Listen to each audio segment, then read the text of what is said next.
Hey all, Toves here, back playing some more Planet Zoo, episode 16 of my Tiguidou Zoo project. So this is my Canadian set zoo.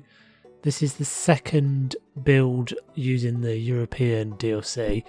Really enjoyed this one. A bit different to what I usually do. It's a bit more kind of landscapey than I've done before. Obviously we're starting off with some building here, but yeah, it kind of ends up being quite pretty. Feels in a big kind of corner of Tiguidou, moving over towards where the badgers were in the last episode.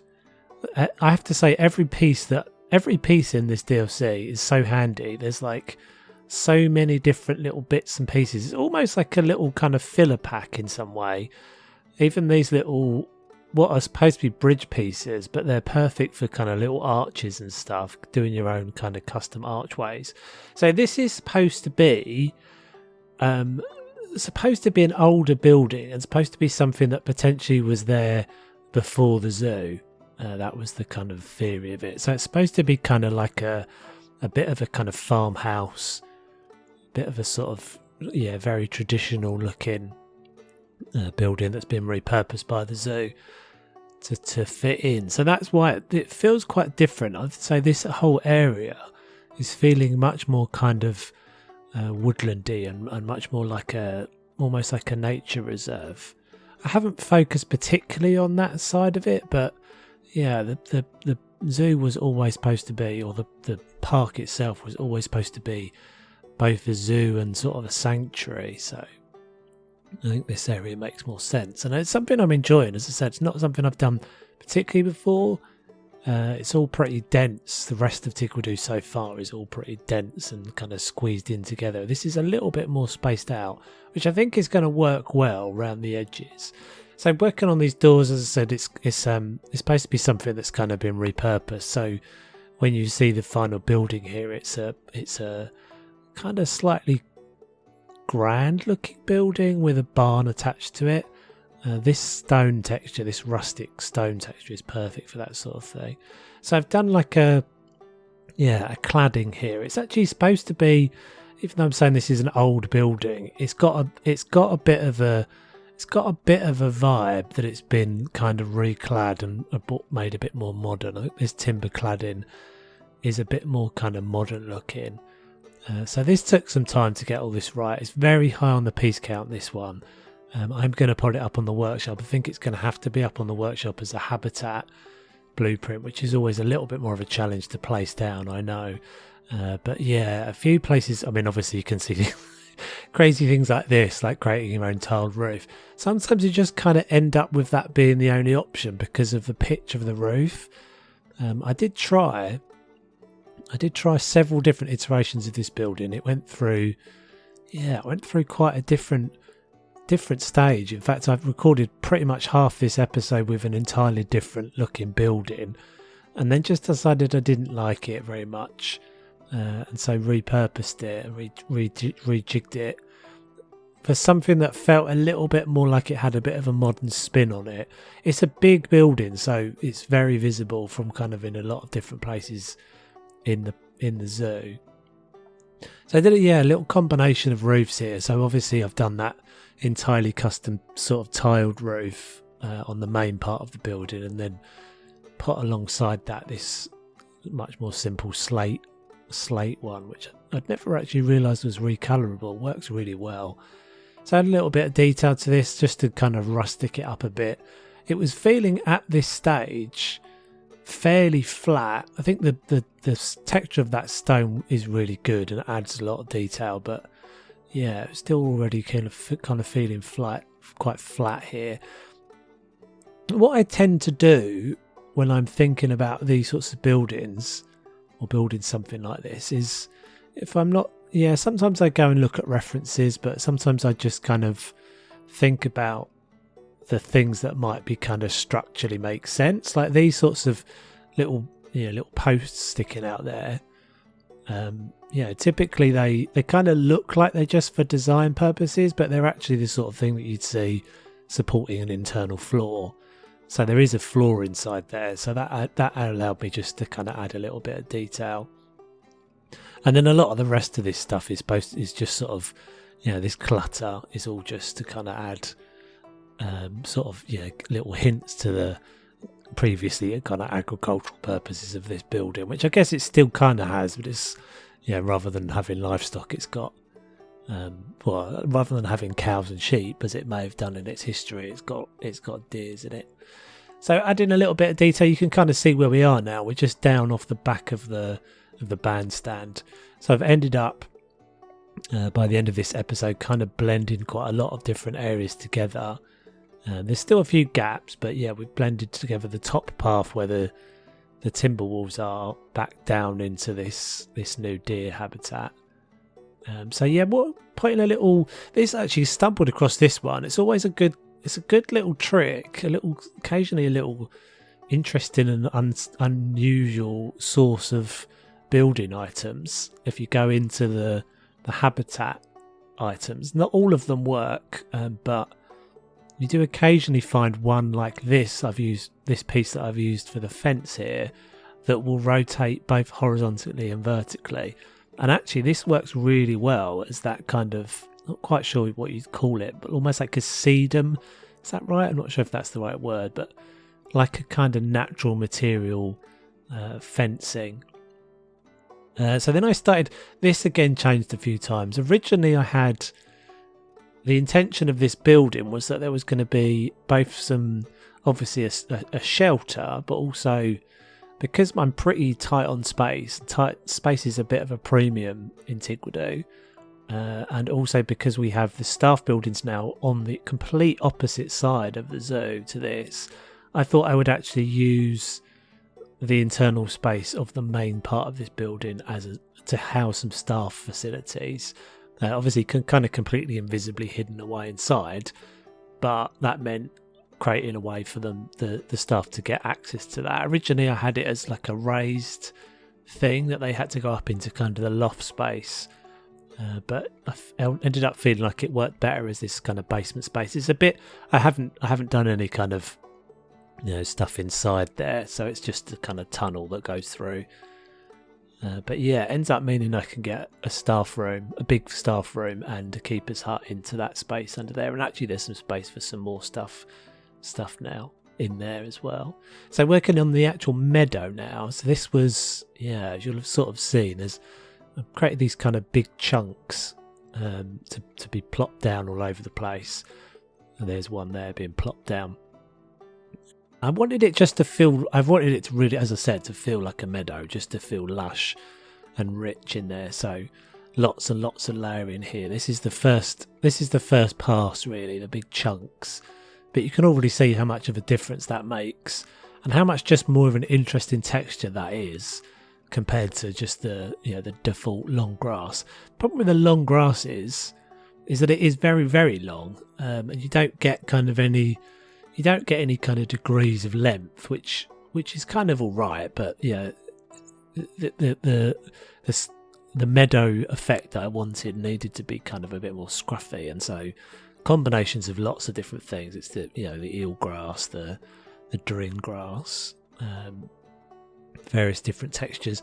Started playing around with these decals, just to add some details. Like this is like a little where there's kind of wet, muddy effects around the water there, or the water trough. A few bits of branches and things. I mean, this is basically in order to create this kind of messy, rich, full looking texture. It just needs lots and lots of layers of detail. Kept kind of going back to it and adding in more. Then I wanted this path itself over this side links all the way through to the other side where the loading bay and everything is. It goes right across the middle of the zoo effectively. So my logic of this has always been that there should be access for vehicles, a space for a vehicle to drive all the way from the loading dock to something like this on the other side of the park. So you just saw me adding in a big gate into the fence there, and I'm adding a custom staff gate, and I've sunk this time. I have actually managed to get the staff gate to sink down into the terrain there, so I've added my own one in, so it doesn't jar quite so much, because I find the normal habitat barrier gate just it always ends up looking like it doesn't quite fit there. It's so obvious. So yeah, that one works quite well. And I think that fence, actually, I quite like that fence. I'll probably end up using that fence a bit more. So not content with my lots of grass and the undergrowth, I thought I'd go through and add some natural flowers in. The dwarf cornels we've used in a whole bunch of places, but actually these water hyacinth sunk right down work really well as well. Bit more texture, bit more detail. Again, little hint back to the previous purpose of this building. Maybe it was a barn or something, as I said, that was used for, I don't know, for cattle or something. Bit detail on the path work here, so just adding a little planter and things in. The actual pathing, I had to place down all the curbs and stuff. I played around with various different trees on this path as well. Originally I had the more traditional kind of evergreen ones that we've used, but I decided to end up adding this great big, what was this, an elm tree I think it is, but a really big chunky tree, so it adds a really nice kind of focal point, but also just a nice bit of shade for the path and some detailing. So wanted to make it look like it had been there a long time, so just added created this kind of mossy, you see sometimes these trees that are sort of swallowed up by other plants growing up them. I can't remember there's a word for that, but I can't remember what it is. Maybe it's parasitic, I can't remember. So yeah, and then supposed to be that there's like a plaque telling you about what this tree is about, the significance of this tree. I haven't done a whole lot of detail in terms of education stuff along this habitat's edge, but I think that'll probably come at some point, probably in the next episode. So just as I'm finishing up doing some more detail and adding a dormer into the roof line here, because it wasn't high enough on the piece count as it was, so I felt I had to kind of add another few hundred pieces into the mix. So I'm going to leave you guys just for the last 20 seconds or something, and I will join you again as ever, and we'll do the walking tour.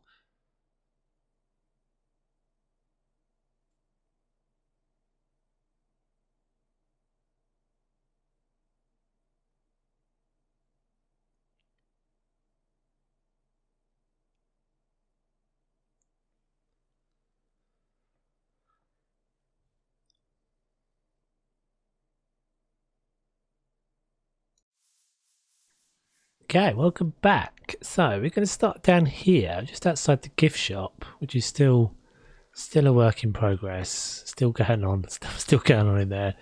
So yeah, we're going to start from here because you actually get kind of cool little reveal of it. So obviously, as I said, we're up by the timber walls. We're going to go one way and sort of circle back round again. Because there's a few different ways to see this. So there's the first kind of reveal of it. As usual, the park is closed at the moment, so this is an exclusive VIP tour you're getting. So yeah, there's the bandstand. I think that looks pretty good as a kind of a silverette weenie bouncing along this path. So obviously there's gaps to fill here. This kind of connection between the two things is all still in progress. But if we make our way down here, so yeah, sort of deliberately put it right at the edge of this bridge. Streams down. I did a little bit of work on the stream as well, working its way down the hill. So if we come up and over the bridge. So yeah, there's the bandstand from the Badger episode. We'll eventually end up making our way back around there. But yeah, I think it's turned out alright. Like it's as I said, it's heavy on the old piece count. Have we actually got any? Oh, have we got any deers knocking around anywhere? Any of you guys doing your thing? I put a few of these little. I've never used these before, but the little dandelion blowers. I think that's probably having a little bit of an effect on my performance. It's something kind of difficult once you've put them down to remove them because they're such a small little object. So we'll head on. Well, actually, I think we'll follow the path. Go back on the path. So if you can kind of imagine, obviously this right hand side needs all kind of closing in. What are they doing? Oh, they are here. There's a bunch of them hanging out under the tree. So put in a couple of these. Put a few of the enrichment items in, like the scratching tree and all those sorts of things. Yeah, they're kind of hanging out down here. They're such a cool model. I think they're such a cool... As with all of the things in this pack, they're so well done. I did consider putting reindeers in. Not 100% sure. They've got... It's pretty unusual for me, but they've actually got a habitat that's way bigger than they need. I think you can get a maximum of 16. And I've got 16 in there. But yeah, as I said, they've got a much kind of larger habitat than they need to have. So we've got a few little sitting spots.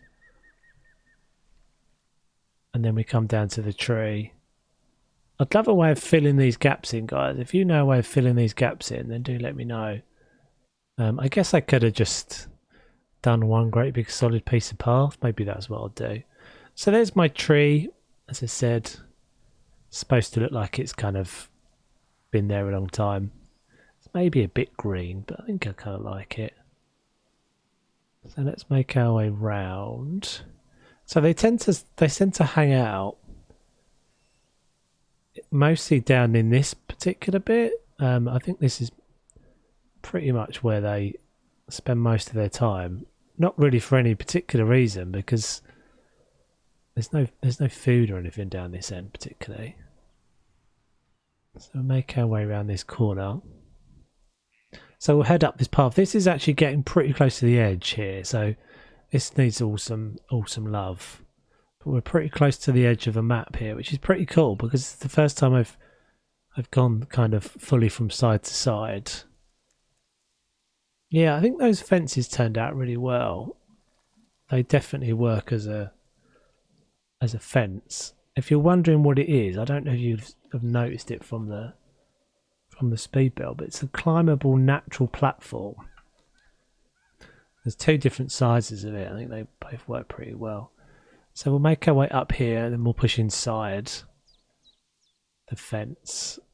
Got a little bit of break of fence there. That probably needs filling in. That gap's probably a bit too big.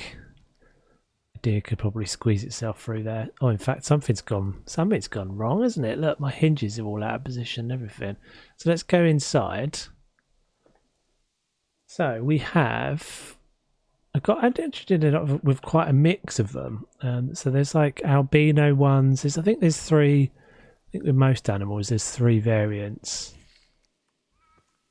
So we ended up getting this slightly darker one, the sort of classic, beautiful spotty one, and then this, yeah, the albino kind of looking dude. So yeah, building itself, as I said, very high on the piece count.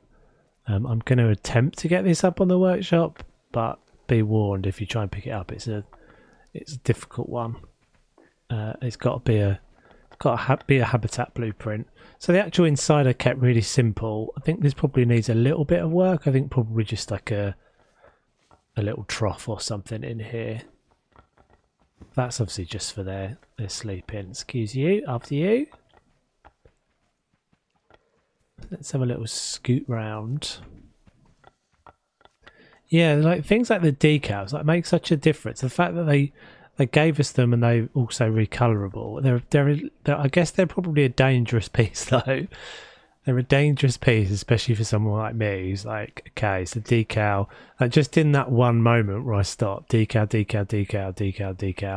a little bit of mossy kind of decal there, a bit of damage there.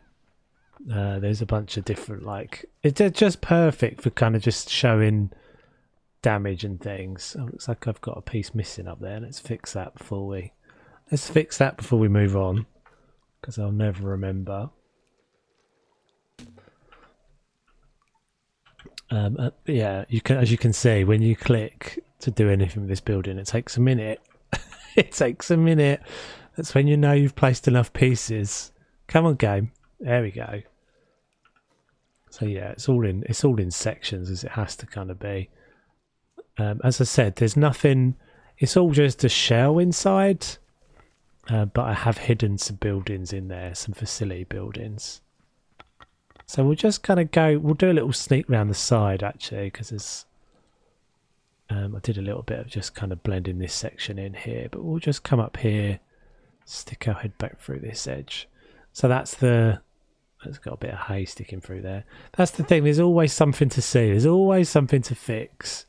So yeah, this ends up going. How this works is it goes under, and then comes up, and the facility building's actually inside there.